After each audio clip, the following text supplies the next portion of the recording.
بسم الله الرحمن الرحیم. غیر جان تاسو ته مخاطب یم. د نننی ویډیو کې تاسو ته د اومیکرون چې کوم دا نوې لهر راغلی دی د هغې په باره کې یو څو ګزارشات اقدم. یو خو زمونږ په دې خیبر پښتونخوا په دې سیمه کې د ټوخي او د تبې او د دې قسمه سیزونو اثرات زیات شوي دي. یو خو جمع دی، دا جمع د وجې نه هم لکه دغه خبرې پکې دي او وي دا مسلې راځي.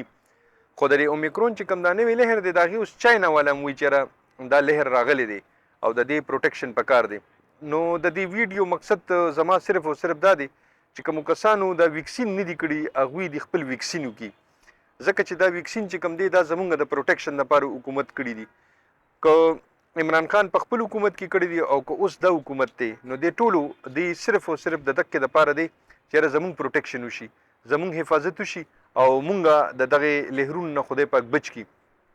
نو دا زمونږه او ستاسو د فائدې لپاره دی. نو که چېرته د چا 3 ویکسین شوي وي نو هغه بوسټ چې کوم ورته لګي هغه هم ولګوئ، او که د چا 1 یا 2 شوي وي نو هغه د خپل هغه 3م ډوز چې کوم دی هغه هم وکړي، او که د چا پیله نه او 2م هم لا نه شوي نو خیر دی هغه د دا پیله او 2م والا ډوز خامخا ضرور وکړي، ځکه چې دا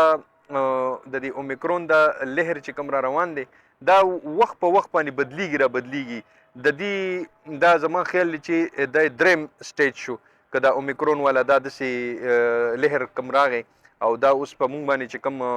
مخامخ کیږي په کوم کنډیشن کې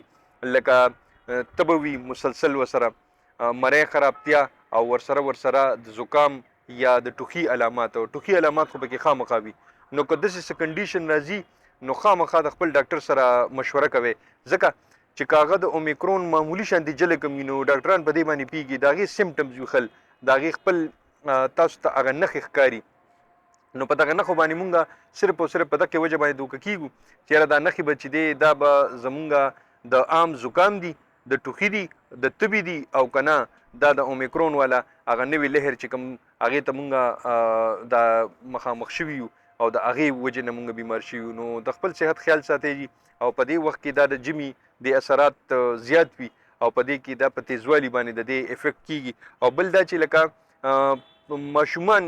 دې نه ډېر زیات افیکټ هم وي او هغوی په ډېر زیات زر ښکار کیږي. نو د ماشومانو حفاظت کوئ، د هغوی اوس لکه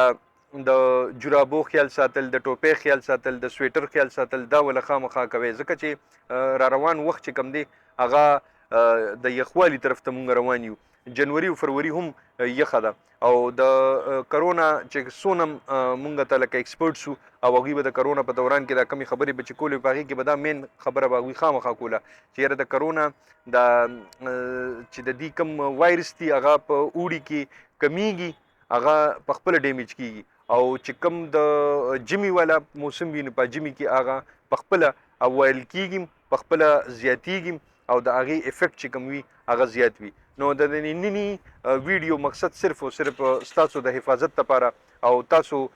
د اومیکرون د دې نوي لهر نه د پروټیکشن لپاره هغې په باره کې د اویرنس لپاره دا ویډیو کوله چې ویکسین خامخا ولګوئ. که د ماشومانو والا وي نو ماشومانو ته م ولګوئ، ځکه چې هغې ته هم د حکومت د طرف نه شته او بل فري دي، نو د دې نه فایده اوچتول پکار دي. خوشحاله او بریالي اوسئ. د لوی الله په امان.